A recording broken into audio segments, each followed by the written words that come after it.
نحمده ونصلي ونسلم على سيد الأنبياء والمرسلين أما بعد بسم الله الرحمن الرحيم يا أيها الذين آمنوا استعينوا بالصبر والصلاة إن الله مع الصابرين صدق الله عليه وسلم. اللهم صل على سيدنا ومولانا محمد وعلى آل سيدنا ومولانا محمد وبارك وسلم وصل عليه كما صليت وسلمت وباركت ورحمت وترحمت على إبراهيم وعلى آل إبراهيم إنك حميد مجيد. معزز خواتین و حضرات، السلام علیکم ورحمۃ اللہ وبرکاتہ. آج یکم شوال اور عید الفطر کا دن. آپ تمام بہنوں کو بھائیوں کو عید الفطر بہت بہت مبارک.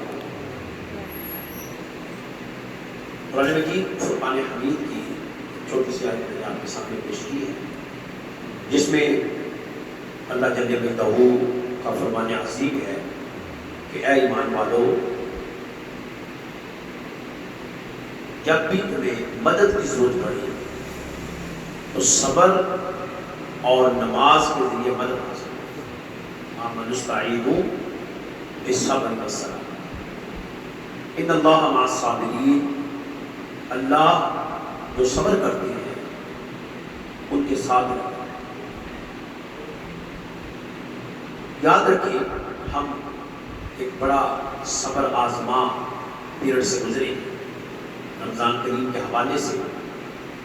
ایک تو یہ تھا کہ پاکستان کے اندر لاک ڈاؤن کی وجہ سے، دوسرا مساجد کے اندر وہ بھرپور قسم کا اہتمام نہیں تھا، گھروں کے اندر اہتمام کیا گیا، اور پھر رمضان کے روزوں کا اہتمام اور تراویح کا اہتمام. کما حقہ ہو اپنے اپنے محل پر ہر ایک نے جدوجہد کی. یہ ایک وہ لمحہ تھا جس میں ہمیں مدد چاہیے تھی، اور وہ مدد سوائے اللہ جل جلالہ کے ہمیں کسی سے بھی نہیں مل سکتی. پاکستان بشمول ملت اسلامیہ کے مسلمانوں نے بڑی ہمت اور جرأت کا مظاہرہ کیا. رمضان المبارک کے روزوں کا احترام بھی برقرار رہا، روزے بھی رکھے گئے، تراویحوں کا بھی اہتمام رہا. مساجد بھی کما حقہ ہو کئی مقامات پر اپنے اپنی جگہ پر کام کرتی رہی.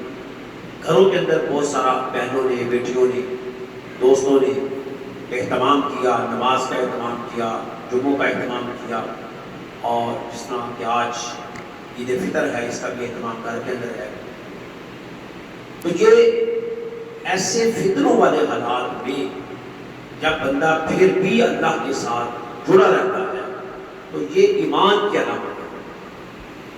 یعنی ایسے حالات میں کہا جا سکتا ہے کہ چھوٹا اپنی کیا نماز پڑھیں، گورنمنٹ کی سطح پر پابندیاں ہیں، یہ پابندیاں ہیں، وہ پابندیاں ہیں، لیکن اگر اس کے باوجود فتنہ عروج پر اور مسلمان اور مومن خدا پر بھروسہ کرے، اعتماد کرے، اور خدا کے ساتھ اپنے تعلقات کو مضبوط اور مستحکم کرے، یہ ایمان ہے. اور یاد رکھیے کہ اللہ جل جلالہ دو چیزوں کو بہت پسند کرواتے ہیں، ایک شکر کو اور ایک صبر کو. بندہ جتنا شکر کرتا جائے گا اللہ اس کو اپنے نوازتا جائے گا. اب شکر بڑا جامع لفظ ہے. ایک تو شکر ہے کہ جو ظاہری طور پر ہے کہ آپ کے پاس کھانے کے لیے بہت رزق ہے، رہنے کے لیے رہائش ہے، پہننے کے لیے کپڑے ہیں، اولادیں ہیں. یہ شکر. ایک شکر یہ ہے کہ اللہ نے آپ کو ہاتھ پاؤں دیا، اللہ نے آپ کو آنکھیں دی، اللہ نے آپ کو کان دی، چلنے پھرنے کی صلاحیت دی. کبھی اس کا بھی شکر ادا کیا. وہ چیزیں ہم خریدتے ہیں اور خرید کر استعمال کرتے ہیں، اور یہ چیزیں بن خریدے بھی ہوئی.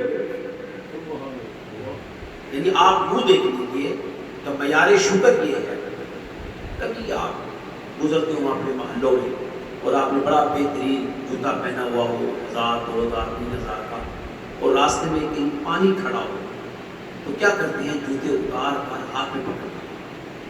اور اگر کوئی وہاں قریب درویش کھڑا ہوا آپ سے پوچھے میرے بھائی یہ جوتے تو نے اتار کر ہاتھ میں کیوں پکڑ لیتے؟ تو کہے گا کہ تجھے نظر نہیں آ رہا کہ پانی اور جوتے خراب ہو جائیں گے؟ تو وہ جواب میں پوچھ سکتا ہے کہ یہ پاؤں جو ہیں اگر ان کو کوئی چیز لگ گئی، شیشہ لگ گیا، کوئی جانور یا کوئی بچھو یا کوئی وہ ڈس لے یا کوئی میخ لگ جائے، اگر اس کا نقصان ہو جائے تو اس کا کس سے زیادہ ہو، جو تو مدد زیادہ ہو جائے گا۔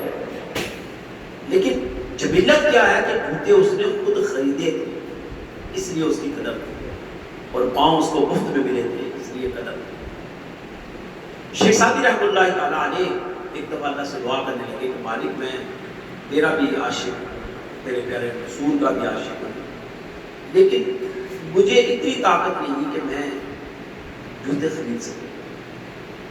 تو آپ یہ دعا کرتے سے گزر رہے تھے تو ایک آدمی گھسیٹتا ہوا، اس کے پاؤں نہیں تھے، گھسیٹ کا چل رہا، تو فوراً توبہ کی کہ نہیں میرے مالک، مجھے جوتے نہیں چاہیے، میرے پاؤں سلامت ہے، میرے لیے یہی کافی۔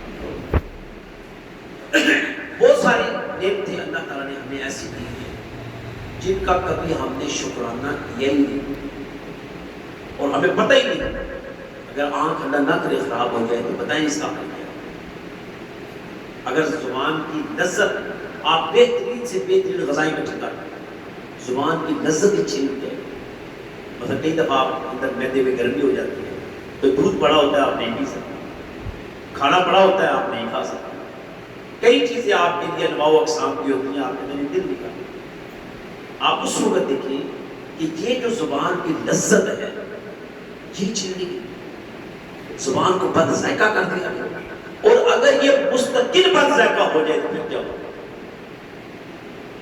اس لیے شکرانے کے طور پر ہمیشہ اس کی نعمتوں کا شکر ادا کریں، اور جب بھی نعمتوں کا شکر ادا کریں سب سے پہلے وہ نعمتیں جو اس نے آپ کو پھر جسم دی ہیں وہاں سے شروع کریں۔ جب وہاں سے شروع کریں گے تو نعمتوں میں اضافہ ہوگا۔ کیسے اضافہ ہوگا؟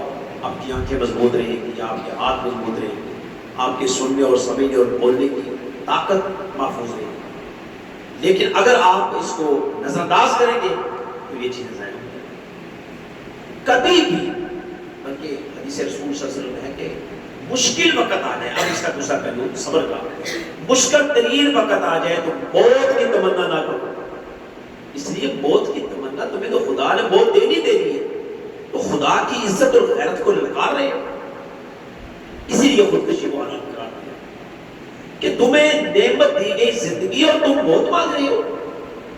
کئی دفعہ ہم کہتے ہیں لڑتے لڑتے مر جانا یا تو مر جانا، تو آپ یہ دیکھیں کہ اگرچہ یہ لفظ غلط ہے لیکن یہ حقیقت میں کفران نعمت ہے۔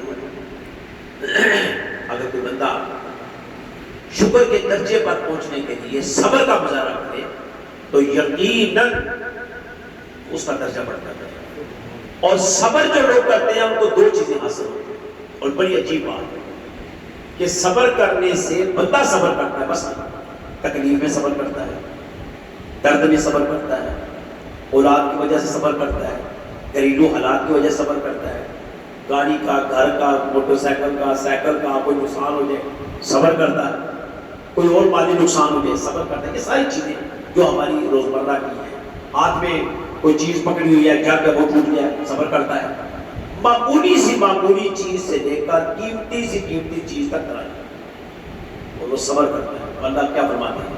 ان اللہ مع الصابرین، جو صبر کرتا ہے میرا ساتھ اس کے ساتھ۔ اور اسی کے ساتھ دوسرا جملہ ہے یحب الصابرین، اللہ ان سے محبت کرتا ہے جو صبر کا مظاہرہ کرتا ہے۔ جب صبر کے مظاہرے سے معیت خدا بھی مل جائے اور محبت خدا بھی مل جائے تو یہ سودا سستا نہیں لگا، یہ بہت اعلیٰ سودا ہے۔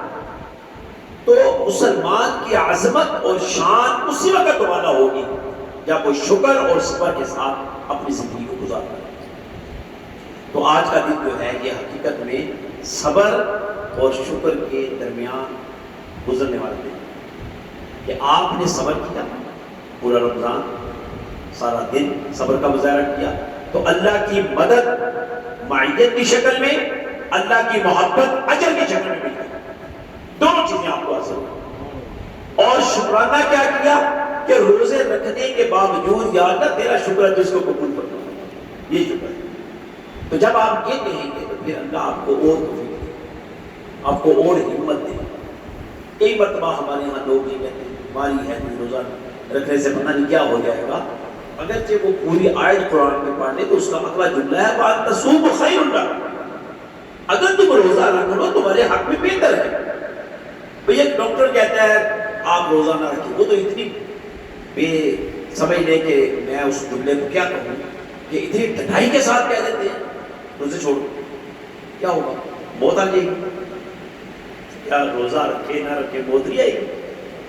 جس طرح ابھی حرمین شریفین کو بند کر دیا گیا، یا مسجدوں کا اتنا شور پڑا ہوا ہے کہ یہاں کہہ دیں یہاں بازاروں کا کوئی شور نہیں، کسی نہ کسی شکل میں بازار کھلے اور لوگ ایک ہجوم بپا ہو گیا کہ مسجد میں ڈنڈا لے کے کھڑے۔ حالانکہ جب مصیبت آتی ہے تو بندہ سجدہ کرتا ہے، متبرک جگہ پر جاتا ہے، مقدس مقام پر جاتا ہے، اور وہاں جا کر گریہ کرے گا، اللہ اس کو قبول کرے گا۔ ساری زندگی آپ جب جاتے ہوں گے حج کے لیے، یا کوئی جاتا ہو جس کو کہتے ہوں کہ میرے لیے بھی دعا کر، اللہ تعالیٰ مجھے بھی عمرہ حج نصیب کرے، میں بھی بڑا تڑپ رہا ہوں، اور پھر جب اللہ تعالیٰ پہنچا دیں پھر کیا کہتے ہیں؟ بس اللہ جی اتنی بولتے ہیں، بڑی خواہش ہوتی ہے، یقیناً کرنی چاہیے، تمنا کرنی چاہیے۔ میرے آقا علیہ الصلوۃ والسلام کا فرمان ہے، تمنا کرنی چاہیے مکہ کے لیے، مدینہ کے لیے، کاش یہاں اللہ تعالیٰ اس زمین کا خبیر ہمیں دے دے۔ آج وہ حالات آ گئے کہ اعلان ہو گیا کہ موت آ گئی، یہی سمجھیں، پوری دنیا کے اندر اعلان ہو گیا مسلمانوں کے لیے کہ یہ جو وبائی مرض ہے نا یہ موت پر جا کر ختم ہوتی ہے، یکلک بندہ پڑ جاتا ہے۔ تو آج وقت موت کا آیا تو ہم نے حرمین بند کر دیا۔ وہ جو دعائیں کرتے تھے وہ کہاں دینی تھی؟ آج تو کھول دیتے تھے کہ جاؤ بھائی جس نے مرنا ہے جا کر پہلے وہاں پر۔ اس کا مطلب یہ ہے کہ ہمارا ایمان کمزور تھا، اس کا مطلب ہے کہ ہمارے قول اور فعل میں تضاد، ہم وہاں موت نہیں مانگتے تھے، اگر مانگتے ہوتے تو وہ دروازے بند نہ ہوتے۔ اسی طرح مساجد کے دروازے نہ بند ہوتے۔ تو اب آپ اس پہلو کو لیں کہ رمضان کا مہینہ گزارا، صبر سے معیت خدا نصیب ہوئی اور اجر کی شکل میں محبت خدا نصیب ہوئی، اور شکر جب آپ نے کیا تو اللہ نے آپ کو طاقت دے، ہمت دے، قوت دے، آپ کے عذاب کو مضبوط کر دیا۔ نتیجتاً یہ ہے کہ اللہ تعالیٰ کی بارگاہ میں وہ حدیث جو حدیث قدسی کراتی ہے، میرے آقا علیہ السلام نے الصوم لی وانا اجزی، روزہ میرے لیے اور اس کے میں جزا۔ تو آج اس سے بڑھ کر کیا ہے کہ ہمیں جزا کسی عام بندے سے چاہیے، ہمیں جزا براہ راست خدا سے چاہیے۔ جب خدا سے براہ راست جزا ملے گی تو اس سے بڑا اجر ہی کوئی نہیں۔ اللہ تعالیٰ آپ سب کے روزوں کو قبول فرمائے اور تمام رمضان کے مہینے میں جو جو عبادات کی ہیں اللہ سب کو قبول فرمائے۔ آمین۔ وآخر دعوانا الحمدللہ رب العالمین۔ السلام علیکم ورحمۃ اللہ وبرکاتہ۔